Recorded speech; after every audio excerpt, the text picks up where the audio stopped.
Next linear data structure మన linked list చూసాం. Next data structure వచ్చి స్టాక్స్. ఓకేనా, స్టాక్స్ ఓవర్ వ్యూ చూడండి. ఈ stocks is a linear data structure. స్టాక్లో వాల్యూస్ అనేవి ఎలా అరేంజ్ చేస్తాం, ఇక్కడ కూడా సీక్వెన్షియల్ ఆర్డర్లోనే అరేంజ్ చేస్తాం. అంటే లైన్ బై లైనే ఎలిమెంట్స్ అనేవి అరేంజ్ అయ్యి ఉంటాయి. It is a linear data structure and stacks follows one principle.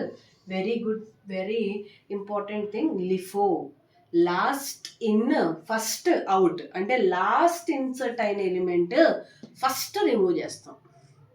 ఓకేనా, సో ఇది ఈ ప్రిన్సిపల్ని ఫాలో అవుతుంది స్టాక్ అనేది. స్టాక్ ఏ ప్రిన్సిపల్ ఫాలో అవుతుంది, last in first out principle అనేది ఫాలో అవుతుంది. ఇప్పుడు మనం యూస్ చేసే ఎంఎస్ వర్డ్లో అండు, రీడు, ఈ ఆపరేషన్స్ అన్ని దేంతో ఇంప్లిమెంట్ చేస్తారు, by using stacks only. And website navigations, backward and forward pages, web page నావిగేషన్లో కూడా దేన్ని యూస్ చేసి ఇంప్లిమెంట్ చేస్తారంటే స్టాక్స్ని యూస్ చేసి ఇంప్లిమెంట్ చేస్తారు. అండు, రీడు ఆపరేషన్స్ కానీ, web page backward forward navigations, ఇవన్నీ ప్రోగ్రామేటికల్గా దేంతో ఇంప్లిమెంట్ చేస్తారు, స్టాక్స్. మనం ఈజీగా గుర్తుపెట్టుకోవడానికి లిఫో, లాస్ట్ ఇన్సర్ట్ అయిన ఎలిమెంట్ ఫస్ట్ రిమూవ్ అవ్వాలి. మనం రియల్ టైంలో యూస్ చేసే ఎగ్జాంపుల్ చూడండి, ప్లేట్స్. సీక్వెన్షియల్గా మనం ప్లేట్స్ అరేంజ్ చేసాం అనుకోండి, లాస్ట్ ఇన్సర్ట్ చేసిన ప్లేట్నే మనం ఫస్ట్ తీసుకుంటాం. అవునా? సెకండ్ ఎగ్జాంపుల్, ఇప్పుడు బస్సులో అందరూ లైన్గా కూర్చుంటున్నారు అనుకోండి, ఎవడైతే లాస్ట్లో ఎక్కుతాడో బస్సు వాడే ఫస్ట్ దిగుతాడు. అవునా? లిఫో. మా తేజ అన్నాడు, మా తేజ ఎగ్జాంపుల్, లిఫోకి ఎగ్జాంపుల్ చెప్పరా అంటే క్లాస్లో ఇడ్లీ ఎగ్జాంపుల్ చెప్పాడండి. ఇడ్లీ అంటే మీరు లాస్ట్ చేసిన ఇడ్లీయే ఫస్ట్ తీస్తాం కదా మేడం అన్నాడు. Okay, this is also maybe ఇలాంటి సిల్లీ ఎగ్జాంపుల్స్ ఏంటంటే మనం ఈజీగా గుర్తుపెట్టుకోవడానికి అనమాట. అంతేనా? These are also last in first out. మనం as a computer science students కాబట్టి మనం ఇలాంటి ఎగ్జాంపుల్స్ గుర్తుపెట్టుకోవడానికి తప్ప చదవకూడదు. మనం రియల్గా ఇంప్లిమెంటేషన్స్ సాఫ్ట్వేర్ ఎట్లా జరుగుతుందంటే and, read operations in Microsoft Word are implemented by using data structure stacks. ఇవేంటంటే జస్ట్ మీరు గుర్తుపెట్టుకోవడానికి మాత్రమే చెప్పాను నేను. ఓకే, అయితే ఇక్కడ స్టాక్ యూజింగ్ అరేస్, దీంట్లో కొన్ని pre define means stock operations ఏంటి, స్టాక్లో ఉండే కండిషన్స్ ఏంటి, ఏ పాయింటర్ యూస్ చేస్తాము అనేది ఈ వీడియోలో బ్రీఫ్గా చెప్తాను. ఓకేనా, నెక్స్ట్ వీడియోలో ఆపరేషన్స్కి మన ప్రోగ్రామ్స్ ఎట్లా రాయాలి అనేది చూద్దాం. ఓకే, చూడండి, స్టాక్ ఏ డేటా స్ట్రక్చర్ ఫాలో అవుతుంది, లిఫో డేటా స్ట్రక్చర్ అనేది ఫాలో అవుతుంది. ఇక్కడ insertion and deletions are done at only one end. అంటే insertion operation, deletion operations only one end through మాత్రమే జరుగుతాయి. అంటే సింగిల్ ఎండ్ త్రోనే మనం వాల్యూని ఇన్సర్ట్ చేస్తాం, అదే సేమ్ ఎండ్తో వాల్యూని రిమూవ్ చేస్తాం, డిలీట్ చేస్తాం. So insertion and deletions operations are done by only by using only one end. ఇక్కడ మనం యూజ్ చేసే ఎండ్ వచ్చి టాప్. ఏమని పిలుస్తారు? టాప్. ఓకేనా?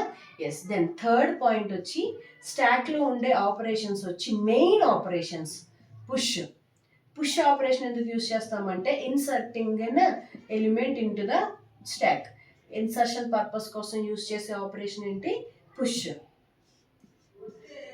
డిలీషన్ పర్పస్ కోసం యూజ్ చేసే ఆపరేషన్ ఏంటి? పాప్. మెయిన్ ఆపరేషన్స్ అండి. ఇన్సర్షన్ కోసం యూజ్ చేసే ఆపరేషన్ వచ్చి పుష్ అండ్ డిలీషన్ కోసం యూజ్ చేసేది వచ్చి పాప్. అండ్ ప్రింట్ ఆపరేషన్ దేనికి యూజ్ చేస్తామంటే స్టాక్లో ఉన్న వాల్యూస్ని డిస్ప్లే చేయటానికి,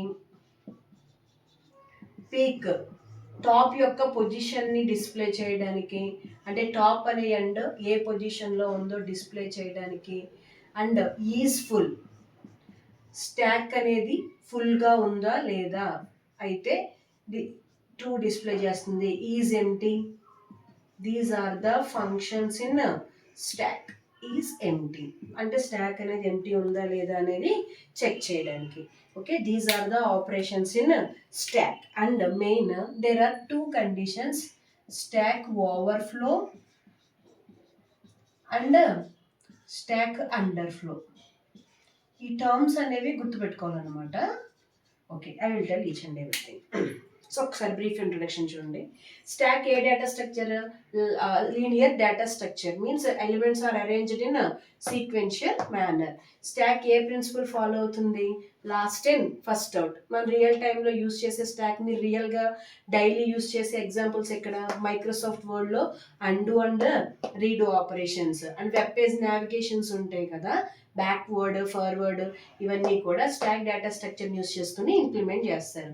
so what is the main key point here? Insertion and deletions are done by using only one end. ఒక్క ఎండ్ త్రోనే అదే ఎండ్తో వాల్యూ ఇన్సర్ట్ చేస్తాం, సేమ్ ఎండ్ త్రోనే వాల్యూ అనేది డిలీట్ చేస్తాం. అయితే ఇక్కడ యూస్ చేసే ఆ సింగిల్ ఎండ్ నేమ్ ఏంటి? టాప్.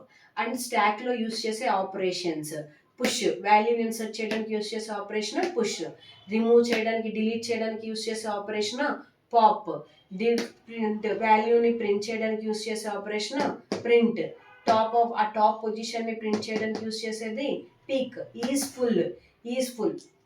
ఈజ్ఫుల్ ఆపరేషన్ ఎందుకు యూస్ చేస్తాం? స్టాక్ అనేది ఫుల్గా ఉందా లేదా అని చెక్ చేయడానికి. ఈజ్ ఎంటీ అంటే స్టాక్ ఎంటీ ఉందా లేదా అని చెక్ చేయడానికి యూస్ చేస్తాం. అనదర్ టూ టర్మ్స్ ఏంటంటే స్టాక్ ఓవర్ఫ్లో. స్టాక్ ఓవర్ఫ్లో అంటే ఏంటంటే స్టాక్ ఐటమ్ అనేది ఇప్పుడు ఫర్ సపోజ్ స్టాక్ ఉంది, ఈ స్టాక్లో సైజ్ 3 అన్నాం, నువ్వు 3 ఎలిమెంట్స్ ఇన్సర్ట్ చేసేసావు. ఇప్పుడు స్టాక్ ఎలా ఉంది? Full. Even stack is full. ఇప్పుడు స్టాక్ ఫుల్గా ఉంది, but you are trying to insert one more element. నువ్వు ఇంకొక వన్ మోర్ ఎలిమెంట్ ఇన్సర్ట్ చేయడానికి ట్రై చేస్తే దెన్ ఏ కండిషన్ అక్కడ అవుతుంది? దాన్ని స్టాక్ ఓవర్ఫ్లో అంటారు. ఫర్ సపోజ్ స్టాక్ అనేది ఎంటీ ఉంది, అసలు ఏమీ లేవు, but you are trying to remove one more element. అలా ఖాళీగా ఉన్న దాంట్లో ఇంకొక ఎలిమెంట్ని నువ్వు రిమూవ్ చేయడానికి ట్రై చేస్తే దెన్ దట్ కండిషన్ ఏమంటారు? Stack underflow. These are the basic terms in stack. Next వీడియోలో ఈ 4 ఆపరేషన్స్, ఈ మెయిన్లీ 3 ఆపరేషన్స్ అనే దాన్ని మనం ప్రోగ్రామ్స్ ఎలా రాయాలనేది చూస్తాం. ఓకేనా? These are the minimum basic terms in stack. Done.